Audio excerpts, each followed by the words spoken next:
Hello guys, and welcome back to the 2TC series, where I 2TC with every monkey. If you didn't know already, this is a series, and I've done a lot of other monkeys. You could go watch those videos right now. The first monkey on our list today is Super Brittle. I've been waiting to make this video since a really long time, simply because the ice monkey has camo and lead popping power really quickly. In addition, it's also a cross path, so technically every ice monkey can pop camo and lead balloons. That made it possible to use towers that I've never used before.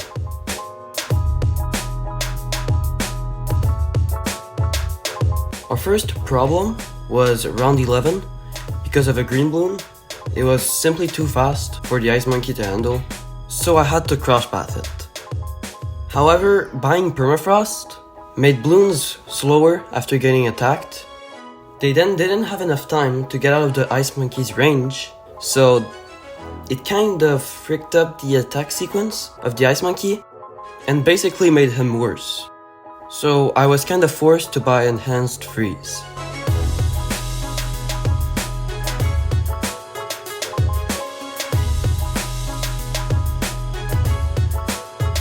I bought my second tower, the Super Monkey, on round 18.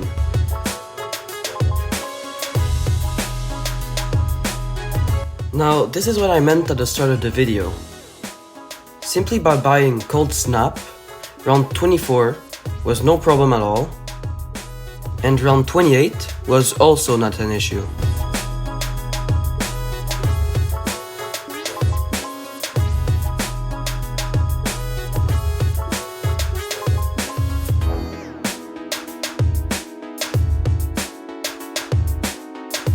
The round 40 Moab was no problem at all because of the Super Monkey, and the Ice Monkey took care of the insides.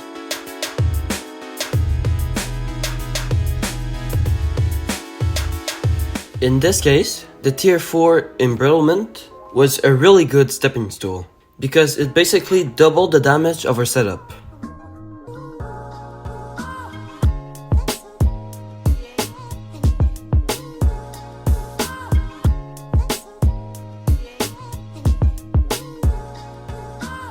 I was able to buy Tech Terror the round before our first BFB.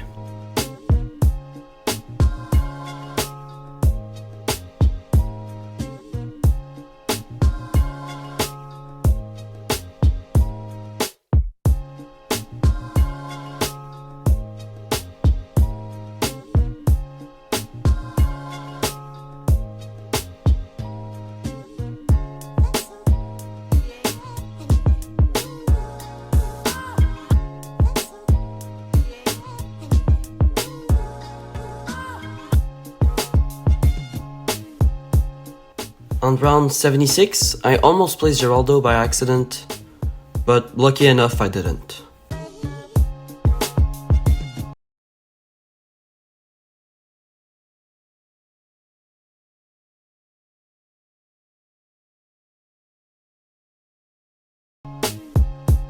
After buying Super Brittle on round 77, I knew that this combo would be able to beat chimps all alone. I didn't end up doing it, because I didn't feel like it, but I know that it's possible, so if there's somebody here that's crazy enough to do it, go ahead.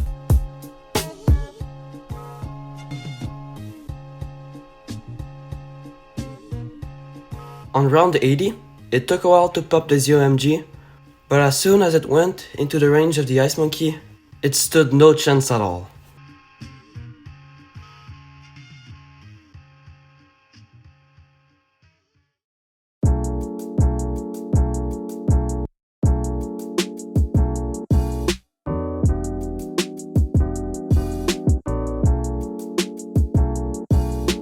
For once, this combo did not have a DDT problem.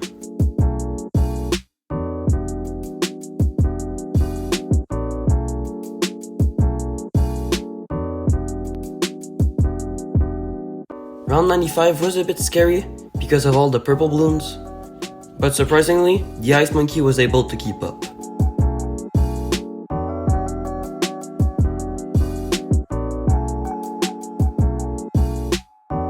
98 was the round that I decided to give up the idea of the Tech Terror Super Brittle 2TC because it was a teensy bit too hard and I didn't feel like it. So I bought the anti-balloon, which made things extremely easier.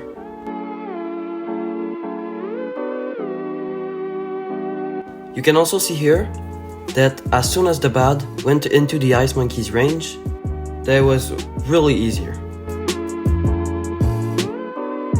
It's now time for... what's his name again?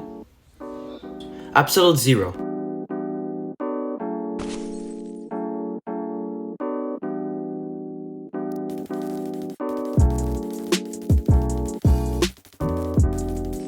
I placed my second tower, which was the Dartling Gunner this time, and never mind, I did not place him.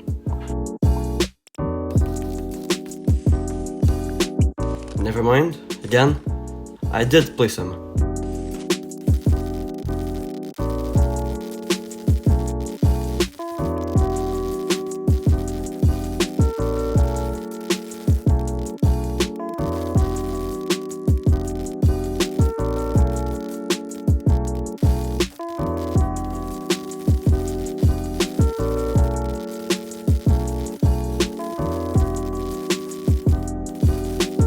If you see me dying, it's probably because I wasn't looking at my screen.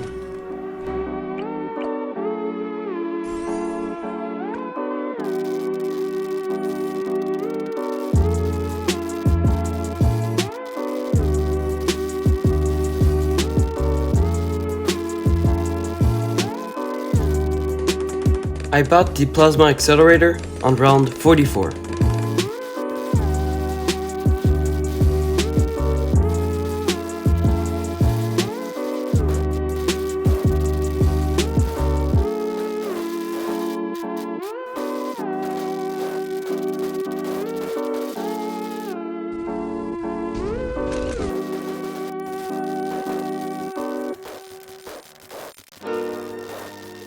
Somehow, round 63 did not require any type of microing.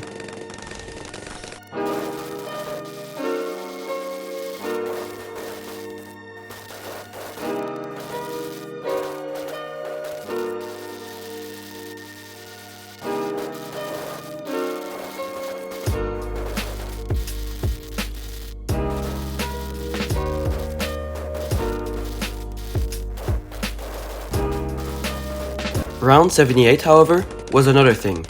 Not because of the ceramic rushes, but because of purple blooms, which my Plasma Accelerator cannot damage, only my Ice Monkey could. To make things worse, there was a ceramic rush under those blooms, which I could only damage when my Ice Monkey would hit the purple blooms. My laser would then flicker and act weird.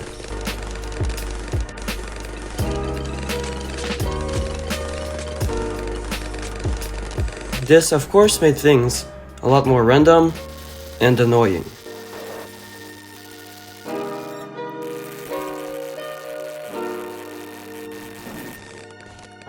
But after a few attempts, I was able to beat the round.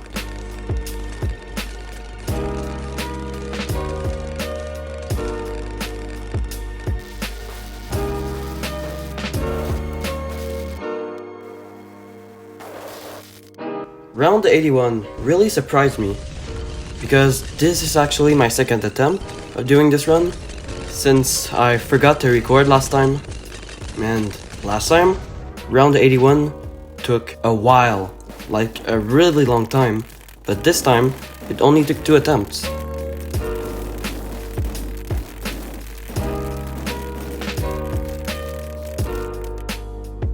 Luckily, round 82, I was able to pop a few balloons and then afford Ray of Doom, but if that wasn't the case, I would not have been able to beat it, simply because it's just a buffed up version of round 81.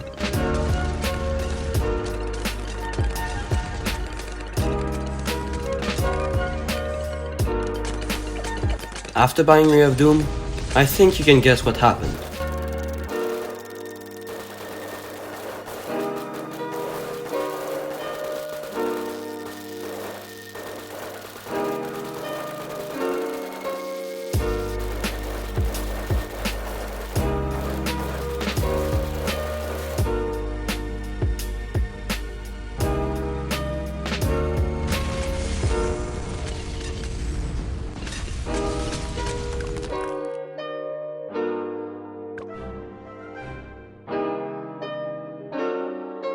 Next up is the Icicle Impel.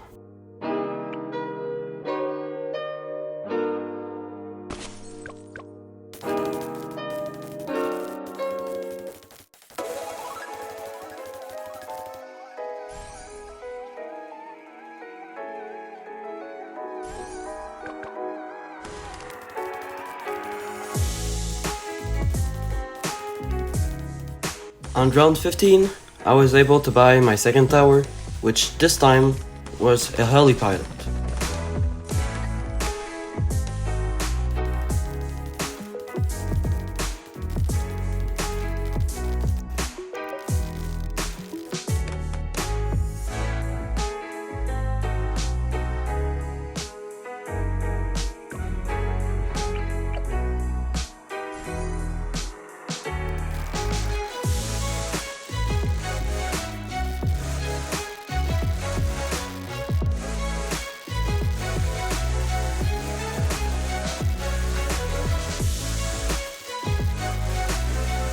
I wasn't sure if I would have enough popping power for the first Moab. Surprisingly, I did.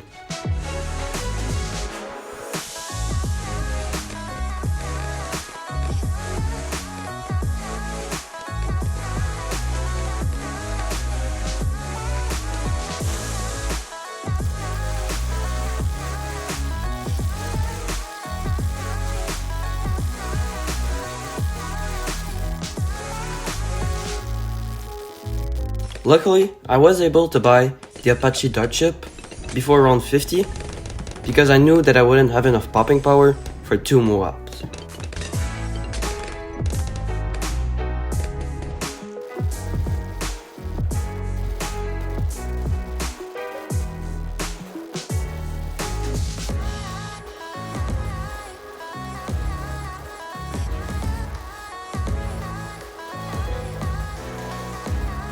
I wasn't sure if Apache dart ship would be able to take care of round 63, but it didn't really have any trouble.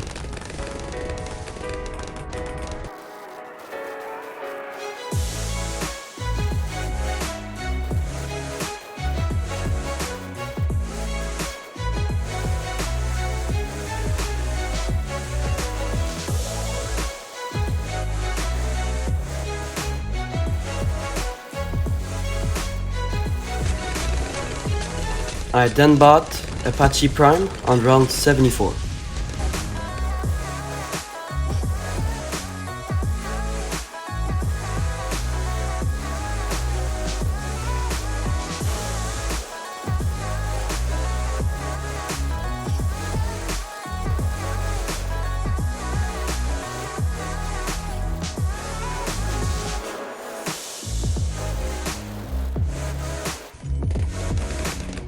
This time, the DDTs were a bit of a trouble.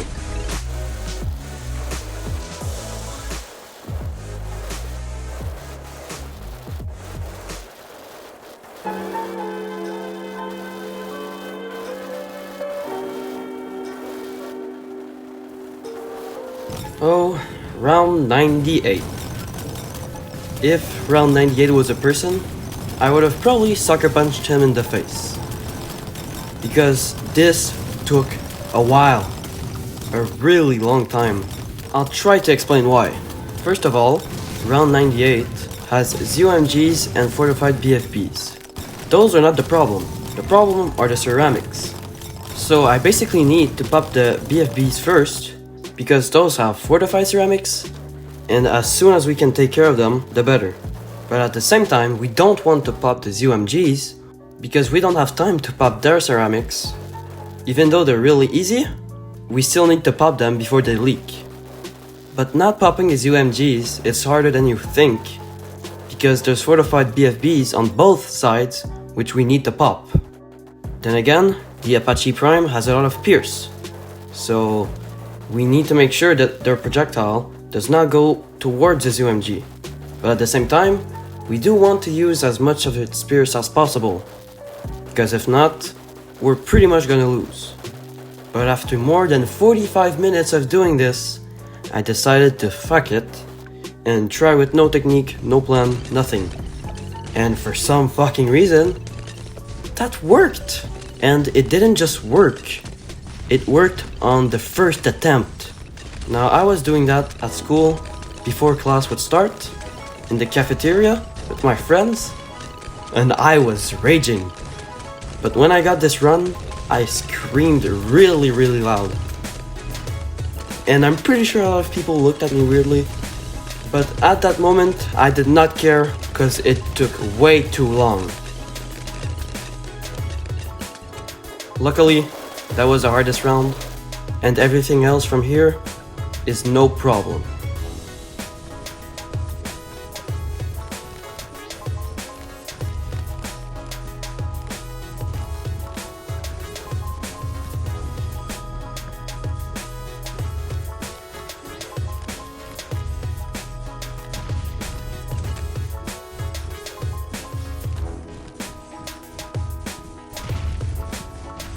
Thank you for watching. Don't forget to subscribe if you want to see more. I'm pretty sure you do if you've watched everything until now. It's just one click, and I would really like to get to 100 subscribers. Again, thank you for watching, and